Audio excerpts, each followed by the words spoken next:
Doctor, buenas tardes. Buenas tardes.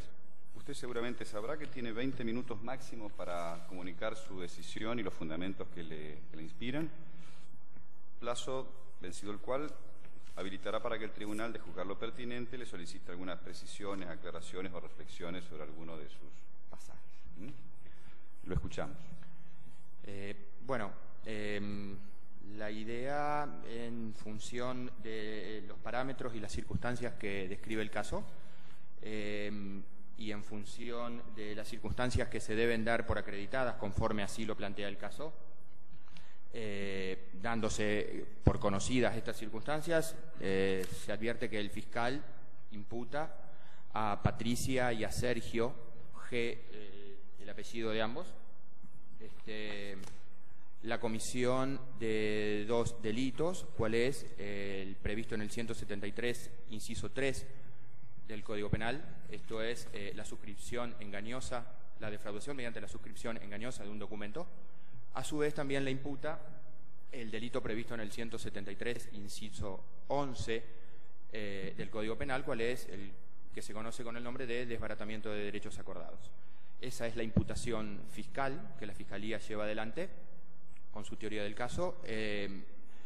Por lo que surge de la redacción del caso, la defensa se basa fundamentalmente en una ausencia de ardid y como consecuencia de eso solicita la absolución de los dos imputados.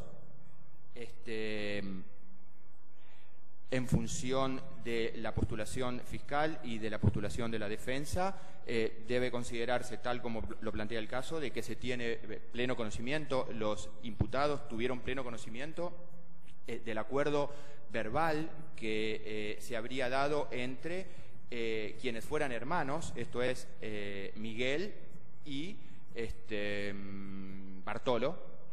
Los imputados conocían ese acuerdo, como así también conocían el hecho de que Bartolo había entregado la suma de dinero a Miguel por ese acuerdo verbal, circunstancias que deben ser dadas por probadas, y a su vez también debe darse por acreditado que Miguel, padre de los dos imputados, también supuso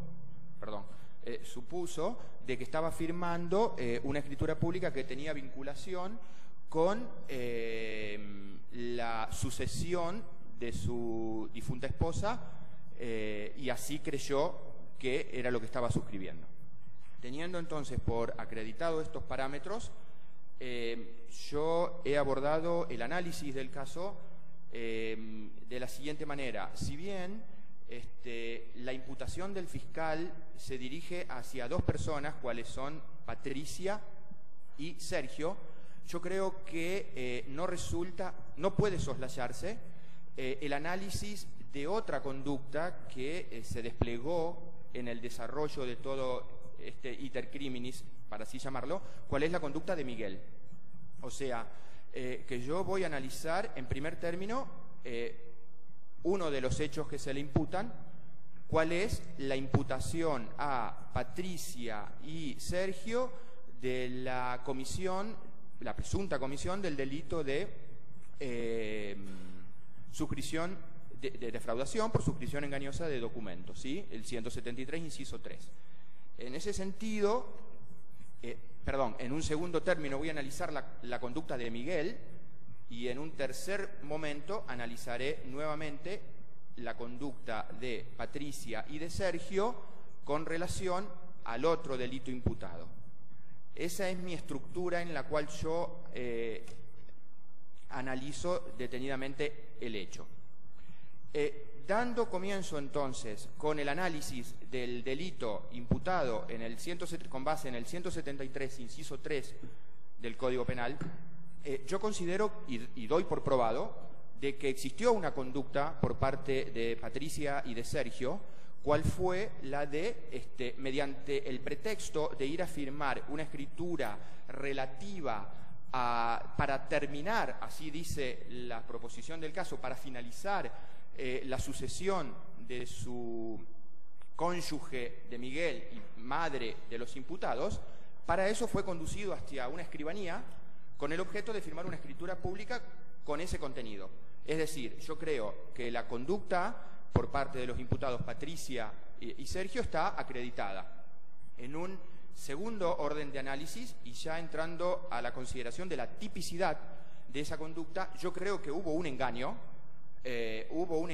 por parte de Patricia y de Sergio para que Miguel suscribiera ese documento.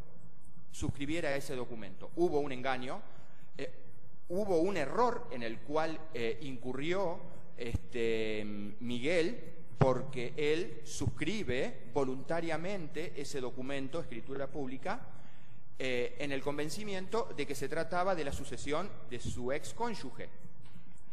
Y como consecuencia de eso también hubo una disposición patrimonial. Es decir, que hasta acá yo considero que está acreditado una conducta por parte de los imputados y la tipicidad de la misma dentro del artículo 173, inciso tercero del Código Penal, descartando en consecuencia la postulación de la defensa de que no habría existido un ardid.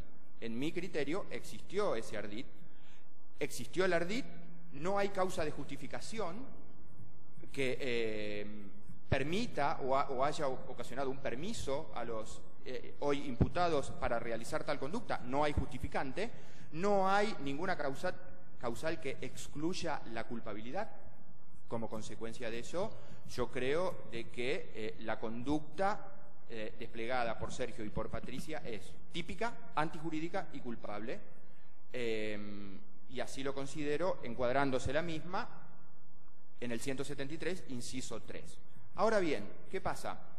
En función de las circunstancias que rodean al caso, nos encontramos con la disposición de otra norma, cual es el 185 del Código Penal, que prevé lo que se conoce en doctrina con el nombre de excusas absolutorias. Es decir, Zaffaroni puntualmente plantea una diferenciación en cuanto a las características de las excusas absolutorias. Él plantea, por ejemplo, que están aquellas excusas que excluyen la punibilidad, diferenciándolas de aquellas que cancelan la punibilidad. Para Zaffaroni, las causas que excluyen la punibilidad son las que están previstas con anterioridad a que suceda el hecho, están reguladas con anterioridad a que suceda el hecho, y que aún puede suceder de que el hecho acontezca, pero ya de antemano ese hecho no va a ser pasible de pena. Por el contrario, esas son las causas que excluyen la punibilidad. Por el contrario, las causas que cancelan la punibilidad son sobrevinientes al hecho y como consecuencia primero se tiene que dar la conducta disvaliosa y luego, por distintas circunstancias, puede cancelarse la imposición de una pena. Es, por ejemplo, los casos regulados en el artículo 132 del Código Penal o en el artículo 69 del Código Penal, con lo que se conoce con el nombre del perdón del ofendido en los casos de delitos de acción privada, o en el 132 el avenimiento en el que incurriere o en el que se concretare entre el acusado de un delito de abuso sexual y su víctima, ¿sí? Entonces, en este caso yo creo que concurre una causal que excluye la punibilidad y como consecuencia de eso no va a ser pasible de pena este hecho. ¿Qué quiero decir con esto? Que en mi criterio yo considero de que tanto Patricia como Sergio son coautores del delito de defraudación por suscripción engañosa de documento, no correspondiendo la imposición de una pena en función de lo dispuesto en el 185 del Código Penal. Ahora, ¿por qué los considero de que son coautores y los considero pasibles de atribución de responsabilidad penal? Porque yo creo que tal como lo prevé el 185, que no sean pasibles de pena no quiere decir de que no pueda derivarse de esa conducta disvaliosa la imposición, la posibilidad de un resarcimiento civil. Es decir, yo creo que en función de lo previsto por el 185 y de lo previsto o de lo regulado en el 1101 y 1102 del Código Civil, tiene directa incidencia y relevancia la declaración de autoría en sede penal respecto de una futura eventual pretensión resarcitoria en sede civil, ya sea o por la prejudicialidad respecto de la sentencia civil, penal respecto de la civil, como así también ya sea por el reclamo indemnizatorio, por daño que le pueda demandar su padre a sus hijos, como así también por una eventual pretensión de nulidad de instrumento público fundada en la comisión de un delito, ¿sí? Eso en cuanto a la responsabilidad o al análisis de la responsabilidad en lo que concierne a Patricia y Sergio por el delito previsto en el 173, inciso 3. Ahora bien, como dije antes, al iniciar la exposición, yo considero de que no puede soslayarse el análisis de la conducta de Miguel, víctima de este hecho de desbaratamiento, de suscripción engañosa. ¿Por qué? Porque el análisis de la conducta de Miguel, en mi criterio, va a tener relevancia para un futuro análisis en el otro delito que el fiscal le imputa a Patricia y a Sergio. ¿Qué quiero decir con esto? Miguel fue el que suscribe la escritura pública por la cual se ceden los derechos sucesorios a favor de Patricia y de Sergio. Yo creo de que en el análisis de la manifestación de voluntad desarrollada por Miguel hay una conducta voluntaria, cual fue aceptar ser trasladado hasta la escribanía y suscribir la escritura pública número 20. Ahora bien, en el análisis de la relevancia penal que pueda tener esa conducta y adentrándonos en el análisis de la tipicidad propiamente, yo considero de que hay dos elementos que conforman el aspecto, el tipo penal, cuál es el aspecto objetivo y el aspecto subjetivo. Obviamente estoy efectuando un análisis desde una posición finalista, ¿no es cierto? Si nos tenemos que adentrar al análisis del aspecto objetivo del tipo, yo creo de que hay una suscripción de un documento público que tenía un contenido determinado, ¿sí? Que quien lo suscribe, Miguel, cree que tiene un contenido determinado. Ahora bien, esa conducta es desplegada conforme el aspecto objetivo y suscribe el documento. Ahora, en lo que concierne al aspecto subjetivo, se analizan, o es posible analizarla desde dos aspectos o dos elementos que integran el aspecto subjetivo del tipo. ¿Cuál es?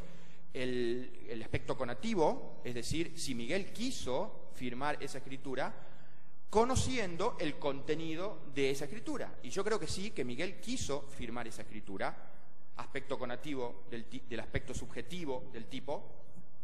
Lo que no sabía Miguel era cuál era el verdadero contenido de la escritura, por lo cual existió en Miguel un falso conocimiento del contenido de la escritura que en mi criterio